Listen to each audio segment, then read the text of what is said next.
ప్రేక్షకులందరూ నమస్కారం. ఈరోజు మన స్టూడియోలో ప్రముఖ ఆధ్యాత్మికవేత్త, ఆస్ట్రాలజర్, దత్తాత్రేయ గణపతి ఉపాసకులు మురళీధర్ శర్మ గారు ఉన్నారు. గురువుగారితో మాట్లాడేద్దాం. నమస్కారం గురుగారు. మహాదేవ శ్రీమాత్రే నమః. గురుగారు, సరస్వతి పుష్కరాలు ప్రారంభం అవబోతున్నాయి. అవును. మొన్నటి వరకు కుంభమేళ ఫేవర్ నడిచింది. సో అక్కడికి వెళ్ళిపోయారు తెలుగు రాష్ట్రాల జనం, దేశం అంతా వెళ్ళారు, అక్కడ పుణ్యస్నానాలు ఆచరించారు. ఇప్పుడు అక్కడికి వెళ్ళలేని వాళ్ళు ఈ సరస్వతి పుష్కరాలను ఎలా వినియోగించుకోవాలి? ఏమన్నా దోషాలు ఉన్నా కూడా మనం ఈ సరస్వతి పుష్కరాలతో ఏం చేసుకుంటే బాగుంటుంది గురుగారు? దోషాలు అని కాదు, కానీ ఇక్కడ మనకు వాస్తవానికి కూడా మిథునంలోకి గురువు వచ్చినటువంటి సందర్భాలలో మనకు కాళేశ్వరంలో పుష్కరాలు అనేటువంటివి, అది సరస్వతి పుష్కరాలు అనేటువంటిది రావడం జరుగుతుంది. సో ఈ పుష్కరాలు అనేటువంటివి ఎంతో విశేషము. ఇట్టి పుష్కరాలలో మొన్న కుంభవేళ పోయినటువంటి వారు కానీ, లేదా కుంభమేళాకు వెళ్ళినటువంటి వారు, వెళ్ళనటువంటి వారు అందరూ కూడా ఖచ్చితంగా ఇక్కడికి వెళ్ళి స్నానాది కార్యక్రమాలు ఆచరించడం వల్ల ఒక విశేషమైనటువంటి పుణ్యం అయితే మనకు రావడం జరుగుతుంది. తెలిసి తెలియక చేసినటువంటి పాపాలు అవి తొలగిపోయి మనకు కొంత ఫ్రెష్ ఆరా అనేటువంటిది క్రియేట్ అవుతుంది, ఒక ఎనర్జీ అనేటువంటిది ఫామ్ అవుతుంది. అది 100%. ఇక్కడ సంతానానికి సంబంధించినటువంటి దోషాలు, సంతానము కావాలి అని అనుకునేటువంటి వారు కానీ, సంతాన అభివృద్ధి పొందాలి అని అనుకునేటువంటి వారు కానీ, పుట్టబోయేటువంటి సంతానము కానీ, లేదా పుట్టినటువంటి సంతానం కానీ అభివృద్ధిలోకి వెళ్ళాలి అనుకున్నా, మంచి పేరు ప్రఖ్యాతలు సంపాదించాలి అనుకున్నా కూడా పిల్లలపై ఎక్కువగా ఎఫెక్ట్ ఉంటుంది. సరస్వతి పుష్కరాలు, సరస్వతి అమ్మవారు చల్లని తల్లి కనుక ఇట్టి పుష్కరాలకు పిల్లలతో వెళ్ళి స్నానాది కార్యక్రమాలు ఆచరించడం వల్ల తప్పకుండా పిల్లలకు అమ్మవారి యొక్క చల్లని చూపు అనేటువంటిది ఉంటుంది.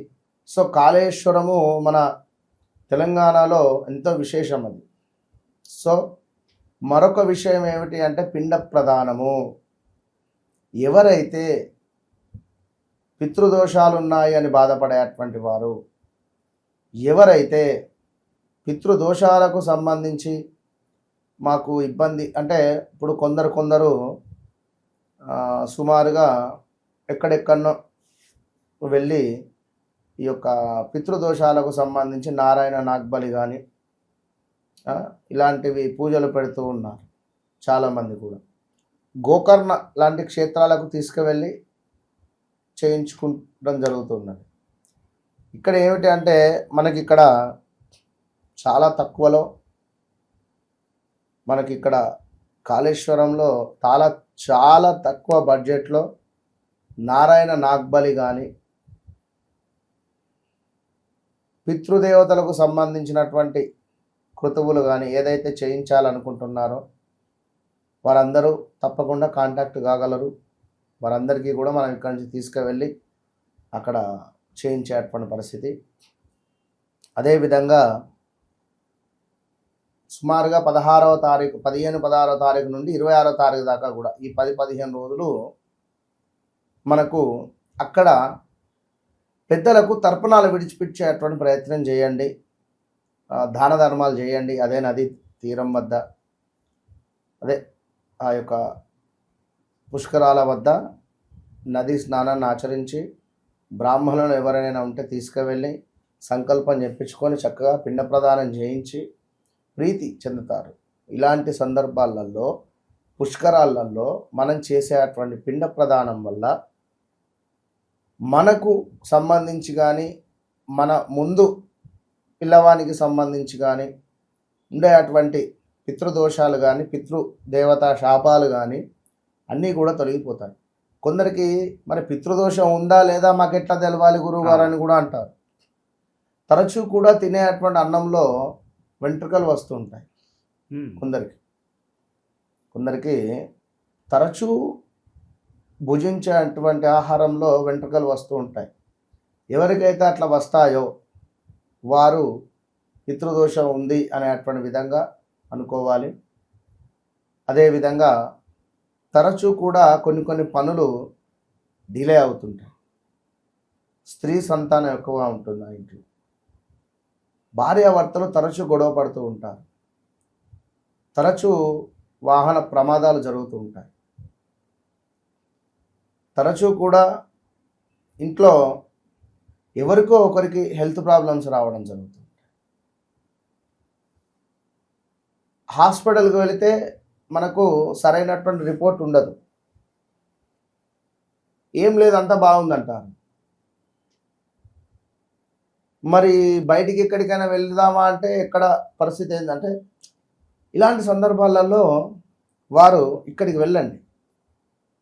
సో మాకు తరచూ హెల్త్ ప్రాబ్లమ్స్ వస్తున్నాయి, ఇంకేదో అనుకునేటువంటి వారు ఖచ్చితంగా ఈ యొక్క సరస్వతి పుష్కరాలలో మీరు స్నానం ఆచరించడం వల్ల మంచి ఫలితం ఉంటుంది అనేటువంటి విషయాన్ని గమనించుకోండి. కనుక సరస్వతి పుష్కరాలు 16వ తారీఖు నుంచి 26వ తారీఖు దాకా ఉన్నవి. తప్పకుండా ఏదో ఒక రోజు వీలు చూసుకొని వెళ్ళి రావాల్సిందిగా కోరుకోవడం జరుగుతూ ఉన్నది. సో మరొక ముఖ్యమైన విషయం ఏమిటి అంటే, ఇక్కడ మనకు ఈ యొక్క 16, 15 నుండి ప్రారంభమైనటువంటివి సుమారుగా చూసుకుంటే మనకు 26 ఉదయము 11, 12కి అమావాస్య ప్రారంభమైంది. కనుక ఎవరైనా కూడా ఇక్కడ పిండ ప్రదానము కానీ, పెద్దలకు ఏమైనా తర్పణాలు కానీ ఇలాంటి కార్యక్రమాలు చేసుకునే వారికి ఎంతో విశేషం ఇది.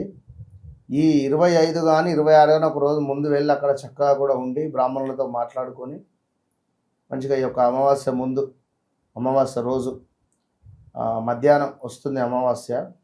సో అపరాహ్నం ఉంటుంది కనుక ఈ 11:30, 12 ప్రాంతంలో మంచిగా ఆ యొక్క జరిగిపోయినటువంటి పితృదేవతల యొక్క పేర్లను అన్నిటినీ కూడా చెప్పుకొని మంచిగా మహాసంకల్పం చెప్పించుకొని స్నానాది కార్యక్రమాలు చేసి పితృదేవతల యొక్క వారికి తర్పణాలు కానీ పిండ ప్రదానాలు అన్నీ కూడా చేసి చక్కగా కూడా స్నానాది కార్యక్రమాలు చేసుకొని అదే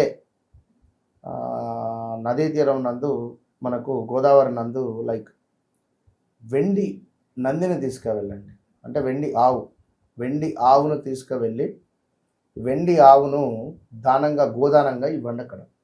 ఇంకా ఎవరైనా నిజమైనటువంటి ఆవును ఇచ్చినా ఎంతో విశేషం ఈ యొక్క పుష్కర సమయాలలో.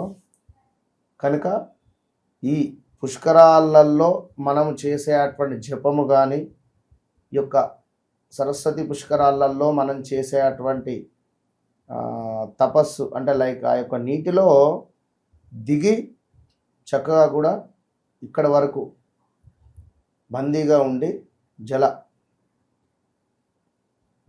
ఆ యొక్క నీటిలోకి వెళ్ళి చక్కగా కూడా ఓం నమ శివాయ అనే మంత్రాన్ని ధ్యానం చేసుకోండి ఒక 1000 సార్లు. ఇది నీటిలో తపస్సు చేయడం వల్ల ఎంతో విశేషమైనటువంటి పాపకర్మాలన్నీ కూడా తొలగిపోయి అది కూడా పుష్కరాలు వచ్చినటువంటి నీటిలో అద్భుతమైనటువంటి ఫలితం మనకు వస్తుంది.